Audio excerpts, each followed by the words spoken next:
მოდით ერთი წამით წარმოვიდგინოთ სამეფო, მაგრამ არა ისეთი, რომელსაც გარეშე მტრები ანადგურებენ, არამედ სამეფო, რომელსაც საკუთარი შვილები შლიან ნაწილებად. აი სწორედ ეს არის მე-17 საუკუნის დასავლეთ საქართველოს ტრაგიკული ისტორია. ეპოქა, როდესაც ძალაუფლებისთვის ბრძოლამ ქვეყანას შიგნიდან შეჭამა. აბა დავფიქრდეთ, რა ხდება, როდესაც ერი თავად ხდება საკუთარი თავის ყველაზე დიდი მტერი. ეს კითხვა ბევრგან და ბევრჯერ დასმულა, მაგრამ მე-17 საუკუნის საქართველოში ამ კითხვას პასუხი სისხლით გაეცა. და პასუხი? პასუხი მარტივი და ამავდროულად საშინელია. ეს არის ქაოსი. სრული, უკონტროლო ქაოსი, სადაც ერთგულება არაფერს ნიშნავდა და ძალაუფლების წყურვილი ყველაფერს წყვეტდა. სწორედ ამ ქაოსმა მოიცვა მაშინდელი დასავლეთ საქართველო. კარგი, მაგრამ როგორ მივიდა საქმე აქამდე? რომ გავიგოთ, ჯერ უნდა დავშალოთ სურათი და ვნახოთ, როგორ დაიმსხრა ერთიანი სამეფოს იდეა და რა გაჩნდა მის ნანგრევებზე. ყველაფერი დაიწყო იმით, რომ ცენტრალური ძალაუფლება, ანუ მეფის ძალა უბრალოდ დაიმსხვრა. და როცა მეფის ტახტი შეირყა, ამბიციურმა მთავრებმა მომენტი იხელთეს. ქვეყანა ერთიანი ორგანიზმიდან გადაიქცა ერთმანეთთან დაუსრულებლად მოუვაკალი ნაწილების ერთობლიობად. და რა თქმა უნდა, ამ სისხლიან დრამას თავისი მთავარი მოქმედი გმირები თუ ანტიგმირები ჰყავდა. მოდით გავიცნოთ ამ პოლიტიკური თამაშის მთავარი მოთამაშეები. წარმოიდგინეთ, ჭადრაკის დაფა. ერთ მხარეს გყავთ იმერეთის მეფე. ოფიციალურად ის არის მთავარი, მაგრამ სინამდვილეში მისი ძალაუფლება უკვე კარგახანია დასუსტებულია. მეორე მხარეს კი მისივე ვასალები, სამეგრელოსა და გურის მთავრები, რომლებიც ყოველ შესაძლებლობას იყენებდნენ, რომ მეფისთვის ძალაუფლება წაერთმიათ და საკუთარი სამფლობელოები გაეძლიერებინათ. და იცით, თუ ამ მთელ ეპოხას, მის ამბიციას, სისასტიკეს და ძალაუფლების წყურვილს ერთ ადამიანში მოვაქცევთ, მივიღებთ ლევან მეორე დადიანს, სამეგრელოს მთავარს. ის იყო ამ ქაოსური დროის სრულყოფილი პროდუქტი. ლევან დადიანი არ იყო, იცით, რიგითი ფეოდალი.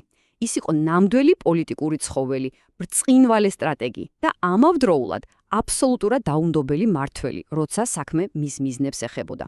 მისი ცხოვრება არის ომების, ღალატის და დაუსრულებელი ინტრიგების კასკადი. და აქ ჩვენი ამბავი კიდევ უფრო საინტერესო ხდება. საქმე ისაა, რომ ჩვენ არ ვართ მხოლოდ მშრალ ისტორიულ ფაქტებზე დამოკიდებული. ჩვენ გვყავს თვითმხველი, ადამიანი, რომელმაც ეს ყველაფერი საკუთარი თვალით ნახა. გაიცანით არქანჯელო ლამბერტი, იტალიელი მისიონერი, რომელიც ჩამოვიდა საქართველოში და პირდაპირ ამ ქაოსის ეპიცენტრში ლევან დადიანის კარზე აღმოჩნდა და მან დაგვიტოვა უნიკალური ჩანაწერები თუ როგორი იყო ცხოვრება იმ დროს. უბრალოდ მოусმინეთ, რას წერს. მთელი სამეგრელო ძალიან ლამაზია, მაგრამ მისი ხალხი მიდრეკილია მუდმივი ომებისკენ. აი ეს არის ზუსტად ის პარადოქსი, რაზეც ვსაუბრობთ. ულამაზესი მიწა, რომლის მოსახლეობაც ერთმანეთის განადგურებითაა დაკავებული. ლამბერტის ეს სიტყვები ყველაზე კარგად გადმოსცემს იმდროინდელ რეალობას. მაგრამ ამ შიდა ომებს და პოლიტიკურ ინტრიგებს ჰქონდა ერთი ძალიან ბნელი და ტრაგიკული შედეგი, რაღაც, რაც უბრალოდ ღალატზე და ბრძოლის ველზე დაღვრილ სისხლზე ბევრად უარესი იყო. ამ ფენომენს ტყვეთა სყიდვა ჰქვია. და ეს იყო პირდაპირ მნიშვნელობით ერის სხეულზე გაჩენილი კიბო. წარმოგიდგენიათ, ქართველი მთავრები იტაცებდნენ სხვა ქართველებს და ყიდნენ მათ ოსმალეთის მონათა ბაზარზე. და რისთვის?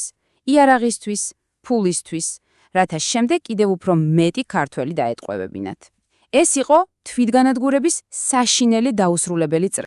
ეს იყო საშინელი, დაუნდობელი მექანიზმი, ნამდვილი კონვეიერი. ყველაფერი იწყებოდა თავდასხმით რომელიმე სოფელზე. შემდეგ დატყვევებულები მიჰყავდათ შავი ზღვის სანაპიროზე, პორტებში. იქ კი ხდებოდა საშინელი გარიგება.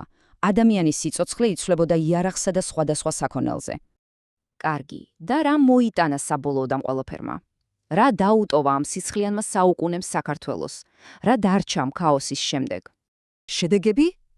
კატასტროფული. დასავლეთ საქართველო ფაქტობრივად დაცარიელდა ხალხისგან. ქვეყანა, რომელიც შიგნიდან იყო გამოჭმული, რა თქმა უნდა, ძალიან იული სამიზნე გახდა ისეთი დიდი იმპერიებისთვის, როგორიც ოსმალეთი და სპარსეთი იყო. მაგრამ ყველაზე მძიმე მაინც ის სოციალური და პოლიტიკური იარებია, რომლის მოშუშებასაც საუკუნეები დასჭირდა.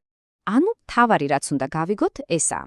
ეს არ იყო უბრალოდ ცალკეული ომები. არა, ეს იყო ერთი დიდი თვითგანადგურების მანქანა, რომელმაც ქვეყანა შიგნიდან გამოფიტა და ასახიჩრა და მისი მომავალი ძალიან დიდი კითხვის ნიშნის ქვეშ დააყენა.